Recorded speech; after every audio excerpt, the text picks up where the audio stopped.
민담과 만담 사이.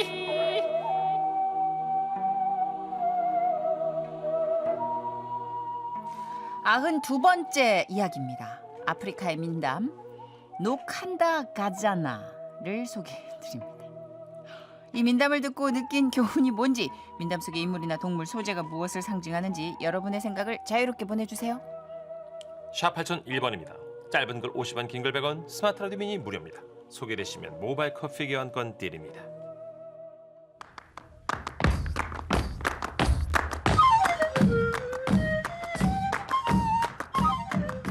옛날 욕심이 아주 많은 노칸다 가자나라는 소녀가 살았어요. 아, 소녀예요? 소년데 나는 톤을 어떻게 잡을지 예상이 된다. 그녀에겐 템벨레첸이라는 여동생이 있었어. 템버린 아니고 아직 순진했지. 둘 다 엄청 이뻤어. 하루는 왕궁에서 왕이 보낸 사람들이 찾아왔는데 왕비를 찾는 중이었어요. 근데 마침 물놀이 하는 자매를 보게 된 거죠. 언니 물 맞아라. 알지. 내 이름은 노칸다 가지 않나. 물 맞으니까 아프지 않나. 아, 마침내 왕비감을 찾았다. 저기 아가씨들. 예, 저예요? 예. 우리는 왕명을 받고 여기에 왔어요. 진짜요? 두 사람의 아름다움에 반해 왕비감으로다가 추천을 하고 싶소. 근데 저 왕비는 단 한 명만 됐소. 있는데 뭐래도 해보려고. 아프리카니까. 그래 뭐래도 해라. 언니 노칸다 가자나도 이뻤지만 동생이 정말 빛났기에 결국 신하들은 그녀를 데려가기로 했죠. 오. 이 얘기를 듣고 언니는 화가 났어요. 이건 아니지 않나. 노칸다 가자나는 왜 안 되는 건데요? 나도 왕궁에 가고 싶지 않나. 아, 그게 저 둘 다 왜 아름다운. 안 되는 거지 않나. 그 왕비는 한. 그러니까 왜 안 되겠냐고 묻는 거지 않나. 나참 저 말욕심도 많고 하여튼 욕심이 과하구만. 왕궁에서 나온 신하들은 자매의 아버지에게 혼담을 넣고 궁으로 돌아갔어요. 아버지는 템벨레체니에게 말했죠. 자, 이제 왕궁으로 가서 왕과 결혼하거라. 아버지 나도 가고 싶지 않나. 안 돼. 너는 여기 있어야지. 노칸다 가자나도 가고 싶지 않나. 짐 가방도 다 챙겼잖아. 아유, 저 고집불통 저거. 아유. 자매는 나란히 길을 떠났어요. 둘이 한참을 걷는데 갑자기 노칸다 가자나가 말합니다. 왜 멈춰 언니? 나는 네가 가는 길로 안 갈 거잖아. 너는 저쪽 길로 가. 아니 저쪽이 궁으로 가는 길이야? 그 길은 개들이 모여 사는 마을 방향이었어요. 다순 여동생은 아무런 의심 없이 그쪽으로 갔죠. 노칸다 가자나는 혼자 걸어 왕궁에 도착했어요. 왕의 신하가 확인하고 깜짝 놀라 왕에게 전했고 그녀를 일단 불렀습니다. 이런 내 부인이들 다른 아가씨는 어디 있지? 왕이랑 혼인하기 싫다고 도망갔잖아. 아야야, 기분 나빠. 안 때렸는데. 다음 날 이쁜 앵무새 한 마리가 왕궁에 날아왔어요. 그리고 왕에게 말했죠. 내가 봤다. 템벨레 체니가 속았다. 개들이 사는 마을로 굴러갔다. 거기서 개들이 먹고 남은 뼈다귀를 먹고 있다. 한편 개들이 모여 사는 마을에서 템벨레치니는 정말 개들에게 시달리고 있었어요. 너희들도 살코기 없는 뼈다귀만 우리들에게 던져주잖아. 너희들 뼈나 먹어. 잘한다. 결국 그녀는 허기진 배를 움켜쥐고 마을을 떠났죠. 길가에 집 한 채가 보여 그 안으로 들어갔는데 아이고 머니나, 이런 집안 여기저기 해골들이 있었어요. 그 집은 사람을 잡아먹는 괴물들의 집이었죠. 다시 나가려는데 마침 괴물들이 들어오는 소리가 들렸고 템벨레체니는 일단 돌을 쥐고 높은 선반에 올라갔어요. 그리고 그들을 지켜봤죠. 방금 막 사냥해 온 사람 고기라 그런가 신선하구만. 역시 맛있어. 미치겠네. 저 괴물들은 대체 언제까지 밥을 먹는 거야? 이제 막 다리도 저려오고 오줌도 마려운데. 한참을 기다리자 괴물들이 식사를 마쳤고 템벨레체니가 올라간 선반 아래에 자리 잡고 잠이 들었습니다. 미치겠다. 진짜 조금만 움직여도 쌀 것 같다. 야, 템벨레체리 정신 차려. 너 정신 안 차리면 싼다. 어쩌지? 도저히 못 참겠. 안 돼. 너네 그러지 마. 못 참겠.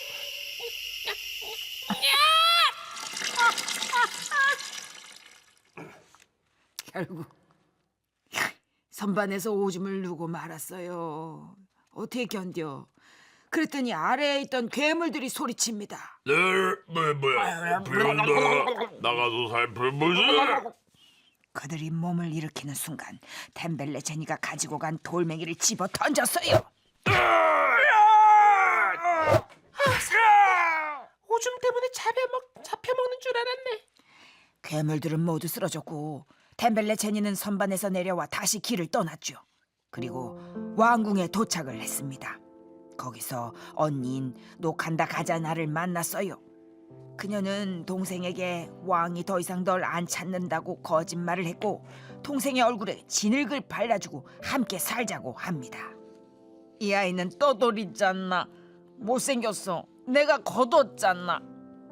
여동생은 하인이 되어 궁중의 일을 도맡아 했어요. 그러다 너무 땀을 많이 흘린 날 강가에서 목욕을 하게 됐는데요. 개운하다. 그런데 엄마야, 진흙이 씻겨나간 모습을 본 신하들이 왕에게 가서 이야기를 전했고 왕은 강둑에 미리 와서 템벨레 체니를 기다렸어요. 다음 날 또 진흙을 닦고 씻으러 온 템벨레 체니 앞에 왕이 짜잔하고 나타났죠. 아야야 찾았다. 아우 예뻐. 내 진짜 왕비. 왕은 화가 나서 노칸다 가자나에게 왕궁을 떠나라고 명령했어요. 여동생이 드디어 왕비가 되고 언니 노칸다 가자나는 분노에 차서 길을 떠나는데 마침 은솔로라는 청년의 집 앞을 지나게 됐어요. 누구세요? 아이씨, 나 이름 노칸다 가잖나. 혹시 나랑 결혼할 생각이 있는지 궁금하잖아. 나야 좋지. 단 내 방에 있는 항아리 뚜껑은 절대 열지 말아요. 알았지? 하지만 노칸다 가자나가 누굽니까? 참견하기 억수로 좋아하는 그녀는 은솔로가 집을 비운 사이 항아리 뚜껑을 열었어요. 뱀이 짠나. 아프잖나. 독을 잔뜩 품은 뱀이 튀어나와 그녀를 물고 말았답니다.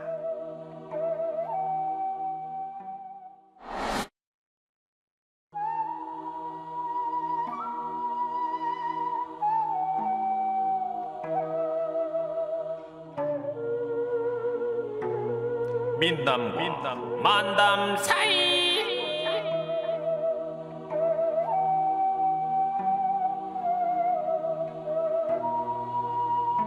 93번째 이야기, 한국의 민담 향랑이 바꾼 세계를 소개해드립니다. 이 민담을 듣고 느낀 교훈이 뭔지, 민담 속의 인물이나 동물 소재가 무엇을 상징하는지 여러분만의 생각을 자유롭게 보내주세요. 샵 8001번입니다. 짧은 글 50원, 긴 글 100원이고요. 스마트 라디오 미니 무료입니다. 소개되신 분들께 모바일 커피 교환권 드립니다.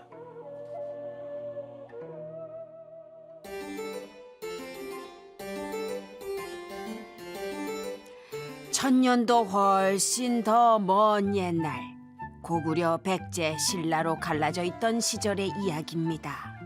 신라의 한 마을 가난한 집에 향랑이라는 아이가 태어났어요. 아이가 자라서 많은 집에서 청혼이 들어왔지만 부모는 무조건 부잣집에 시집을 보내려고 했지요. 향랑아, 네 뜻은 어떠냐? 저는 부유함보다 총명함이 좋습니다. 됨됨이가 부족하면 관계가 어그러지기 마련입니다. 아니지. 가난한 우리에겐 부유한 게 최고야. 넌 아직 세상을 모른다. 결국 향랑은 부모의 말을 따라 부잣집 아들과 결혼을 했는데요. 근데 신랑이 알려진 것보다 훨씬 더 한심했어요. 첫날부터 아주 그냥 난동을 부렸죠. 야 안주가 이게 뭐냐? 그리고 당신이 나는 얼굴이 영 아니잖아. 이게 파이잖아 지금. 네 몸쪽을 내놔. 이러지 마세요, 서방님. 뭘 이러지 말라는 거야? 야, 그 옆에 너 일로 와라. 이러시면 안 되는데. 잠깐만. 시어머니도 한통속이었지요. 어디 이런 걸 혼신하고 가져왔어? 너 우리 집에 재산 빼내려고 들어왔냐? 누가 모를 줄 알고? 넌 우리 식구가 아니다. 당장 내쫓아버려! 향랑은 차라리 잘 됐다 생각했어요. 그렇게 다시 친정집에 돌아오게 됐는데요. 그 모습을 본 향랑의 부모는 본인들 탓이란 생각에 괴로워하다 세상을 떠나게 됩니다. 몇 년 뒤 부자 조 씨가 그녀에게 청혼을 했는데요. 향랑은 결혼할 생각이 조금도 없었지만 또 그들의 협박에 못 이겨 그러겠노라고 합니다. 하지만 결혼식 당일에 차가운 연못으로 뛰어들고 마는데요. 그날 밤 고을의 원님 꿈에 한 사내가 찾아와 호통을 칩니다. 나는 연못의 용왕이다. 어서 연못에서 향랑의 시신을 수습하여 장례를 치르거라. 아니면 천벌을 내릴 것이야. 원님은 급히 사람들을 불러 연못을 파기 시작합니다. 그러자 웬 거북이가 향랑의 시신을 짊어지고 앉아있는 게 아니겠어요. 원님은 그녀를 위해 사당을 지어줬어요. 그리고 사당을 찾아오는 많은 사람들 중에는 효렴이라는 남자가 있었는데 사실 그 남자는 속으로 향랑을 좋아하고 있었어요. 내가 그댈 위해 조금 더 용기를 내었어야 했는데. 저예요, 향랑. 뭐라고요? 혹시 내 기도 소리가 들리요? 그럼요. 제가 생전 스스로 선택 못한 삶이 후회가 되어 이렇게 찾아왔어요. 다시 인간 세계로 돌아가 그대와 함께 살고 싶어요. 나도 그러면 좋겠지만 그게 가능하오? 그대 생각만 확고하다면 제가 방법을 찾겠어요. 좋소. 그렇게만 해준다면 정말 좋소. 하늘나라 신계에 있었던 향랑은 여신을 찾아가 청을 드렸어요. 어머나 미친 거 아니야? 정말로 험한 인간 세상에 다시 가겠다고? 여기 있을 거 다 있고 얼마나 좋은데. 그래도 저는 돌아가고 싶어요. 어머 난감하네. 죽은 사람이 다시 원래 모습이랑 똑같이 간 적은 한 번도 없었거든. 여신은 저승의 시왕들을 불러 의논을 합니다. 자 다들 떠들지 마시고 좀 회의를 시작할게요. 안건은 향랑이가 다시 인간계로 가고 싶어한다. 잠깐 누구 관음보살 손 드셨네? 육신을 벗고 자유로워졌는데 왜 가려 합니까? 반대입니다. 저 염라대왕입니다. 한마디 할게요. 간단하게 그 남자도 죽여서 여기로 데려오면 되는 거 아닙니까? 멀쩡한 사람을 죽이면 쓰나요? 여기로 불러서 대리사위를 하자니까요. 아유, 도저히 결론이 나질 않아. 결국 이 안건을 가장 큰 신인 옥황상제에게 가지고 갔어요. 옥황상제는 향랑을 어여삐 여겨 말을 들어주고 싶었지만 이걸 또 독단적으로 결정할 수는 없었던 거죠. 신선들과 스님들을 불러 격렬한 토론을 벌였어요. 모든 일에는 융통성이 있어야죠. 목자는 조용히 하세요. 세계 질서에 예외가 어딨습니까? 그러는 노자나 조용히 하시오. 나는 목자 생각과 같으니까 그 말 좀 심 좀 해요. 뭐야? 장자 당신 말 다 했어. 어디서 삿대질이야? 이런 모든 것을 듣고 있던 공자가 입을 열었어요. 아이고, 이는 도리에 맞는 일이요.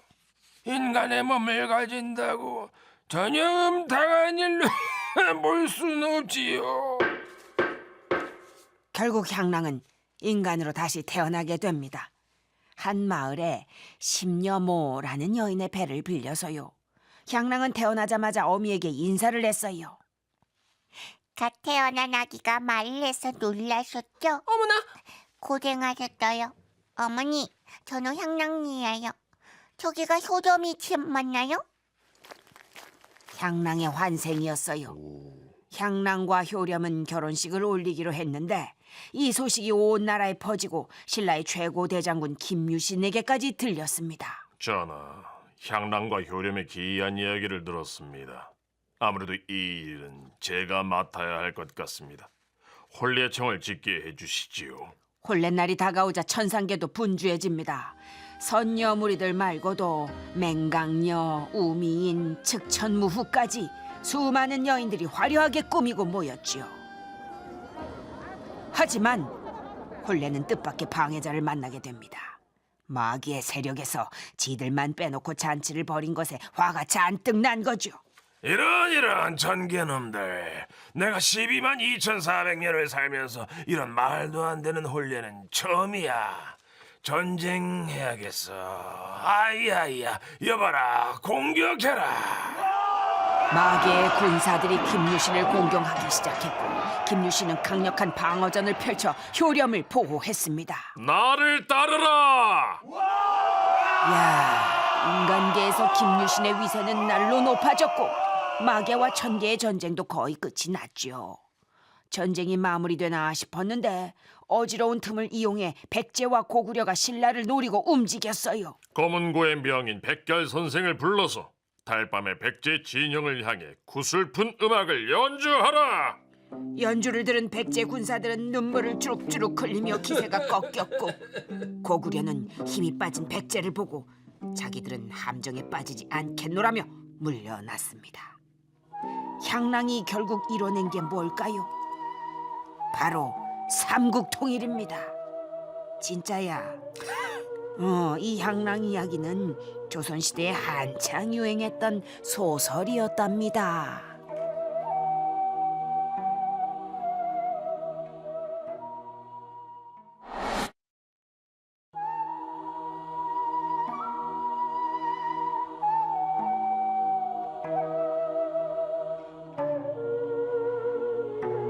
민담과 만담 사이.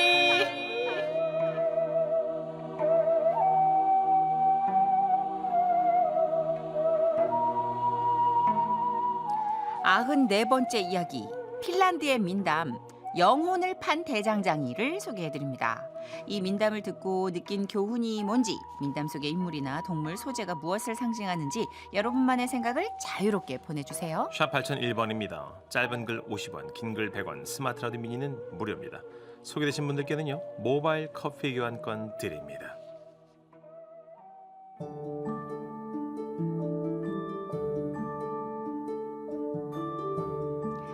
옛날 한 대장장이가 오갈 곳 없는 소년을 거둬서 대장일을 가르쳤어요.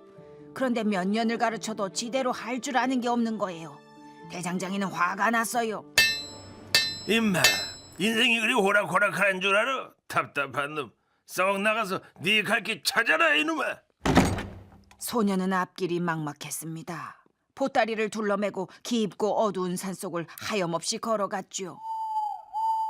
시간이 얼마나 흘렀을까? 숲속에서 한 사냥꾼이 나와 말을 걸었어요.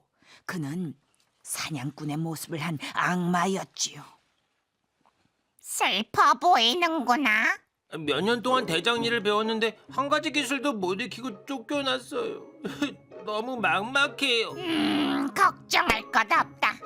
30년 뒤에 네 영혼을 나에게 준다고 약속만 하면 너를 최고의 대장장이로 만들어주마. 소년은 그가 악마라는 걸 눈치챘지만 제안을 받아들이는 수밖엔 방법이 없었지요. 에이 모르겠다. 좋아요, 제 영혼을 팔겠어요. 그래, 잘 생각했다. 지금 당장 너를 쫓아낸 대장간으로 가서 무조건 다시 일하게 해달라고 매달려라. 그러면 내가 내일 가서 물건을 주문할 거야. 그럼 이만! 소년은 악마가 시킨 대로 다시 대장간을 찾아갔죠. 다음 날 귀족의 모습을 한 악마가 찾아왔습니다.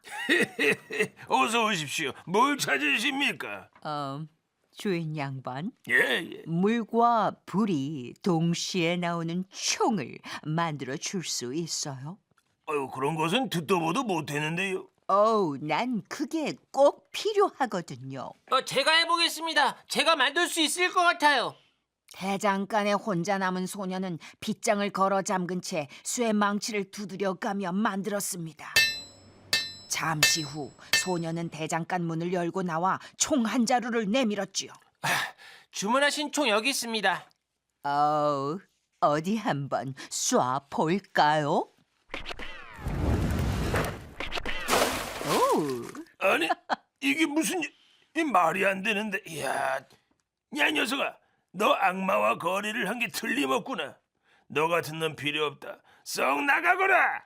소녀는 쫓겨났지만 더 이상 걱정이 없었죠. 곧바로 부자 마을 입구에 대장간을 차렸는데요. 뭐든 만들어낼 수 있는 대장간이라는 소문이나 문전성시였죠. 어느 날 천국의 예수가 성 베드로와 함께 마차를 타고 핀란드를 찾아왔어요. 마침 대장간 앞을 지날 때 말에 편자가 빠져가지고 대장간에 들르게 됐죠. 아, 편자요? 제가 금방 만들어 드릴게요. 이 정도는 저한테 일도 아니거든요. 자, 다 됐습니다. 아, 정말 훌륭하시오. 편자를 만들어준 보답으로 뭘 해드리면 되겠습니까? 대장간 앞에 사과나무를 한 그루 심어주세요. 그리고 누구든 제 허락 없이 떨어지지 못하게 해주십시오. 자, 하나 더 말해보시오. 그러니까 대장장이는 영원히 살게 해달라고 하고 싶었는데 이게 입에서 자꾸 이상한 말이 튀어나오는 거예요. 그럼 저기는 의자에 앉으면 제 허락 없이 못 일어나게 해주세요. 마지막 하나 더요. 영원히 살게 해주세요. 저는 사실 악마에게 영혼을 팔았단 말이에요. 자, 이보세요. 말씀 안 하시나요? 이 낡은 여행 가방 속에 누가 들어가면 제 허락을 못 나오게 해주세요. 기어코 또 엉뚱한 말을 내뱉고 말았어요. 30년이 흘러 대장장이를 지옥으로 보내기 위해 악마의 제자가 찾아왔습니다. 그러나 사과나무에 사과가 탐나서 올라갔다가 엉덩이가 그만 딱 달라붙고 말았죠. 대장장이는 불에 달군 집게로 엉덩이를 찔렀어요. 항복이야, 항복. 아우, 야, 너무한다 진짜. 솔직한 얘기로 이건 아니야. 10년 더 서약해 줄게. 그렇게 10년의 생명을 연장하고 10년 뒤 두 번째 악마의 제자가 찾아왔을 때 의자에 앉힌 다음 또 집게로 엉덩이를 찔렀어요. 아야야, 내가 악마냐 네가 악마냐. 너무 심하다. 찌를 때가.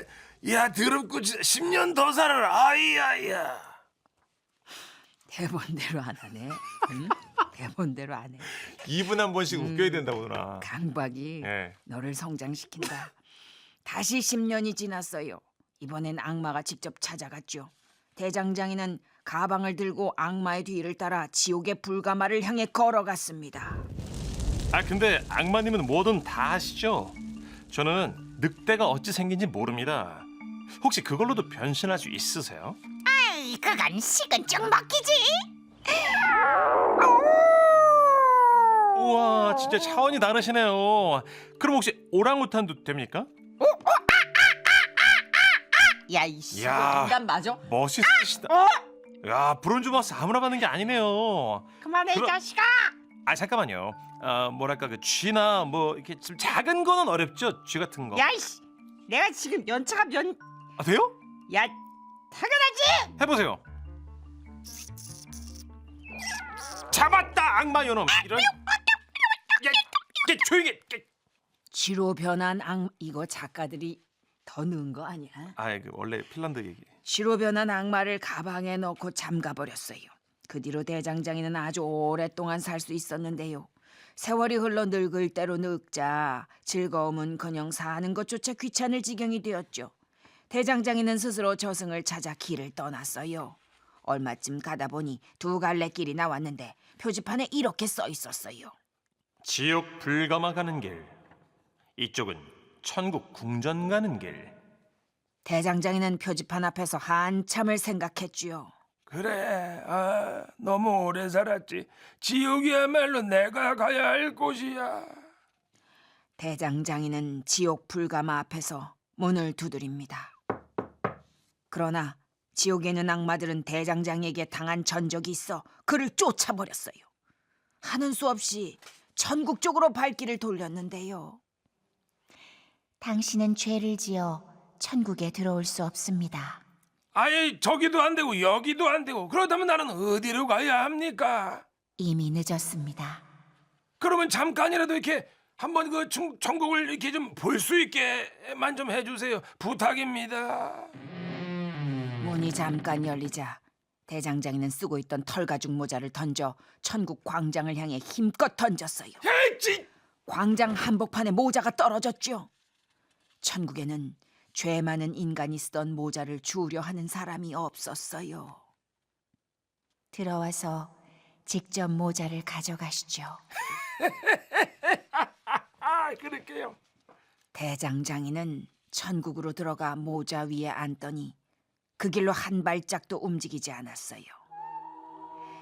이렇게 해서 지금까지도 천국 광장 한가운데는 대장장이가 털가죽 모자 위에 앉아 슬픔에 잠겨 있다는 이야기가 전해져 오고 있답니다.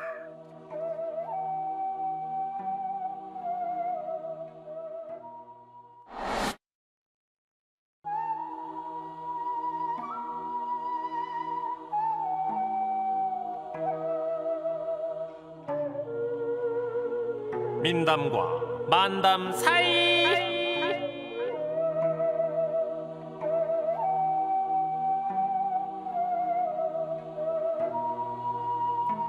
95번째 이야기, 한국의 민담, 무인도에 갇혀 산 선비를 소개해드립니다.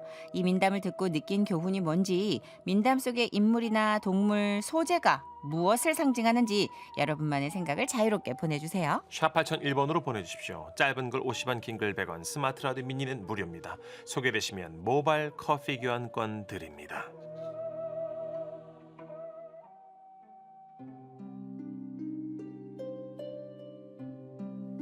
이 이야기는 그 옛날 조선시대에 있었던 일이에요.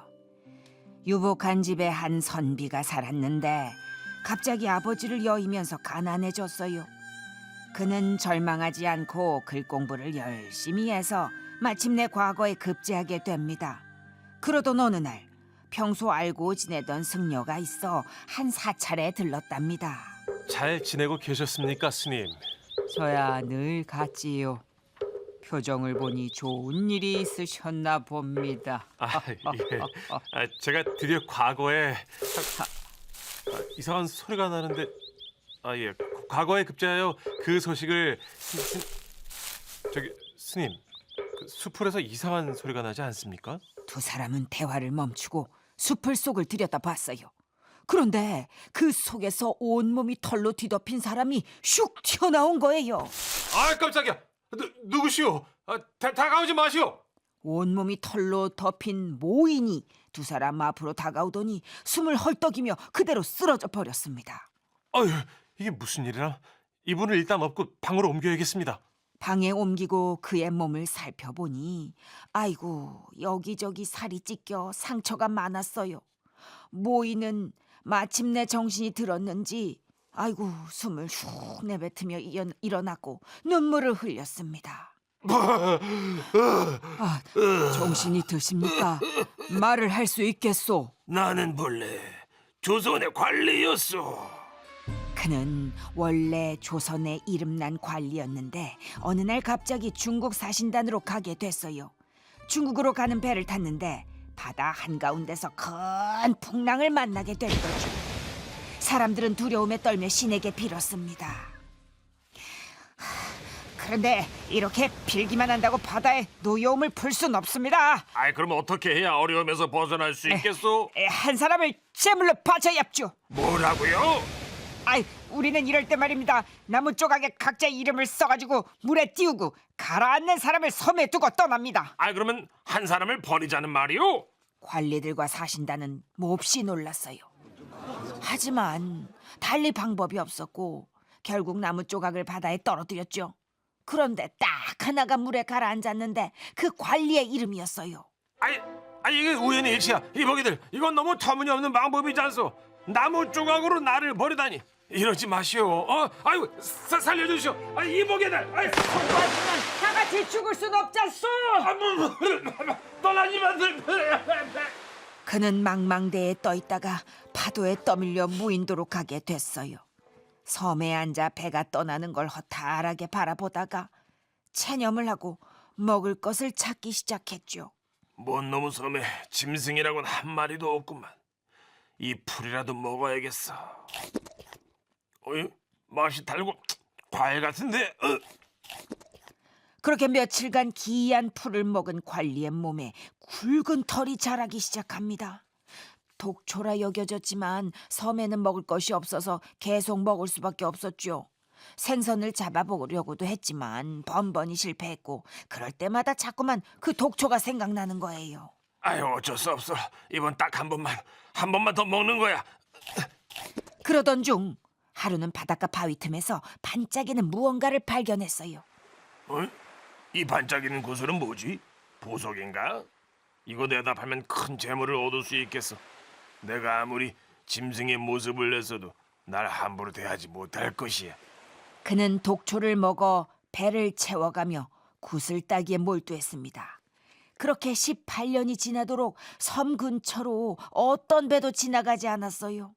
그러던 어느 날 이보시오, 여기 사람이 있어. 어? 이보시오. 아, 깜짝이야. 당신은 누군데 여기 있어? 아이고 아이고, 그 몸에 난 털들은 뭐요? 사람이요? 아, 나는 저 조선의 관리인데 이러쿵저러쿵해서 지금 이 상황이 됐어. 이것 좀 보시오. 내가 무려 18년간 모은 보석이요. 이야, 아니 이 보게들 다들 와서 이것 좀 보라고. 보석을 그들에게 보여줌과 동시에 몽둥이가 그의 머리에 날아왔고 그는 그만 기절하고 맙니다. 정신을 차려보니 배 위에 꽁꽁 묶여 있었죠. 요놈 이거 원숭이 같이 생겼는데 생긴 것이 별나니 돈이 좀 되지 않겠습니까? 이놈들 감히 누구 안전이라고? 이게 확실히 입이 살아있네 이거 혀를 없애가지고 말을 못하게 만들어야겠구만. 그들은 관리가 모은 구슬을 다 팔고 그를 이리저리 끌고 다니며 행사를 시켰어요. 옛날 생각나나 봐. 행사 힘들어. 관리는 완강히 저항했지만 날아오는 채찍질을 피할 수는 없었죠. 사람들은 신기한 그의 모습을 보기 위해 몰려들었고 결국 그는 춤도 추고 재주도 부리며 사람들의 오락거리가 됐어요. 그러던 어느 날 그를 끌고 온 사람들 사이에 싸움이 났습니다. 저놈을 발견한 건 난데 왜 이것밖에 안 줘? 훈련을 시킨 건 나라고. 지금 나 쳤어. 어이, 이씨, 에이? 에이. 그들이 싸우는 틈을 타 관리가 사슬을 풀고 도망가기 시작합니다. 사슬 소리를 듣고 뱃사람들이 따라왔지만 그는 정신없이 숲속으로 도망쳤죠. 그렇게 된 겁니다. 아이고, 중국의 사신으로 갈 정도면 꽤나 높은 관리셨겠군요.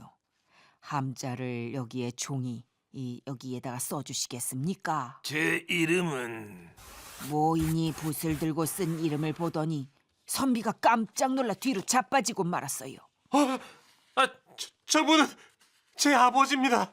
어릴 적 목숨을 잃었다고만 전해 들었는데 어찌 이런... 선비는 눈물을 훔치며 갑자기 찾게 된 아버지를 집으로 모시고 갔고 바로 궁의 입궐에 이 이야기를 전했죠. 그리하여 군졸들을 모두 풀어 관리를 핍박한 흉악한 무리들을 잡아들였고 죄를 물었습니다.